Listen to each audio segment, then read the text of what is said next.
Hey guys, Richard at Rise and Zoom here, doing my latest review. As you can see in the background, I've got the TV on. This is for the Christmas episode from end of Series 2, beginning Series 3, but it is in the Series 3 box set of Doctor Who. So, yeah, I suppose it's half. So yeah, straight to it. So this is immediately following on from the series finale when Rose got trapped in the parallel universe and the Doctor immediately having to put his grief aside and move on with the latest one, which is a bride magically appears in his TARDIS. So that's the end of the second Series 2 finale, and it pretty much continues with that, finding out how this has happened and trying to stop it. So yeah, I really enjoyed this episode. Random thing, Sonic 3 cartridge arrived today, even though I've got this on the Wii back in 07. I said a while ago, even though I'm going to try aiming to get one Mega Drive game a month, I would pick up the originals if I've got them downloaded, if they're like the old favourites, and yeah, this absolutely is. So yeah, back to it then. So Catherine Tate plays the bride. Her character is Donna, and she's not the most likeable one in parts of this episode, but then you see why. She's she's just effectively been kidnapped, taken from her wedding day, somehow teleported into this spaceship. But yeah, she matters out throughout the episode, and yeah, I like her character. And even though she's gone by the end of the series, just like a one-off. Yeah, I was hoping she would come back for more eventually. So onto the episode. Basically, she's got this stuff called Huron energy in her, which causes her to teleport inside the TARDIS. She's basically got this new job, and someone has basically poisoned her with this stuff, which has caused her to get there. And it's all for this sacrifice, effectively. These creatures called the Rachnos. There's like one of them left in this Christmas star-shaped spaceship up in the sky, and she's basically got a plan to bring her species back by basically sacrificing someone to allow children to feast on the planet, people of Earth. It's a very horrifying thought, and the Doctor has to stop it. So don't really want to go too much into the plot. It could take forever. Plus, these Christmas episodes are about an hour long, so probably not the best idea. But it's a really good story, and there's a lot of comedy in this. Obviously, it helps her. Catherine Tate is just so good at comedy. Like, the thing most people would have known her for was her comedy show before appearing in this. I remember a lot of people thought she'd be terrible, and I've never got that way of thinking. If someone could do a sketch show and play all these different types of characters, surely there's no question about their acting skills. No one ever seemed to think Harry Enfield was a bad actor because of the stuff he did in his Harry Enfield and Chum shows. I never got that way of thinking, but no, she does a great job. When she finds out that her fiance is behind the whole thing and basically planning to have her sacrificed in order for him to basically do whatever the hell he wants as the Empress's assistant, consort, whatever.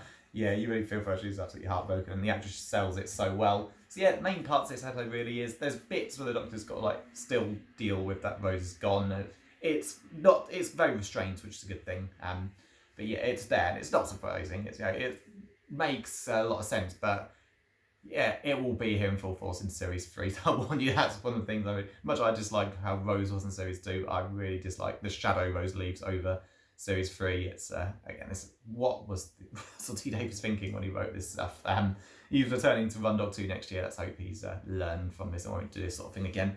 But yeah, so yeah, you got that stuff with Rose, but it's handled pretty well. And most importantly, though, you've got the bad side of the Doctor, which we've seen all right, particularly with obviously with Chris Eccleston mostly, but it was there in bits with Dave Tennant, like how we just go from cheerful to just dark, like how he no issue causing the leader with the Sycorax falls to his death after he basically attempts to attack him from behind, or how has Harriet Jones's life and basically by extension the whole of the UK's lives ruined because he didn't agree with something she did.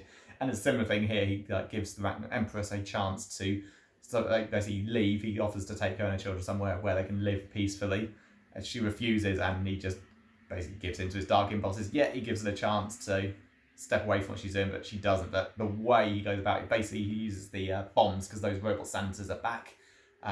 Basically uses their bombs to basically blow the base up, because they're underneath the Thames, to drown the Rachnos' children, and then the explosions as well just start causing the place to burn at the same time. And it's just the look in his face is he's not enjoying it, which is the difference between him and someone like the Master, one of the Tumbles from the old series. But there's just no remorse. He's just he doesn't enjoy what he's doing, but he doesn't feel bad about it whatsoever. And you can see Donna, she's horrified by how far he's willing to go and how bad it gets. And yeah, it basically ends with her like telling him to stop and them leaving the Thames, which is now completely drained, and refusing to travel with him because she's really scared of the bad side of him. And it's a really good thing, and David Tennant just sells it so well. And like she says at the end, you need someone to stop you, and that's true. This is kind of like a big part of the Doctor. When he's on his own, he will do the worst things possible. And it's a great idea, and it's good to see this sort of thing brought up. But he had no choice. He gave these creatures a chance to,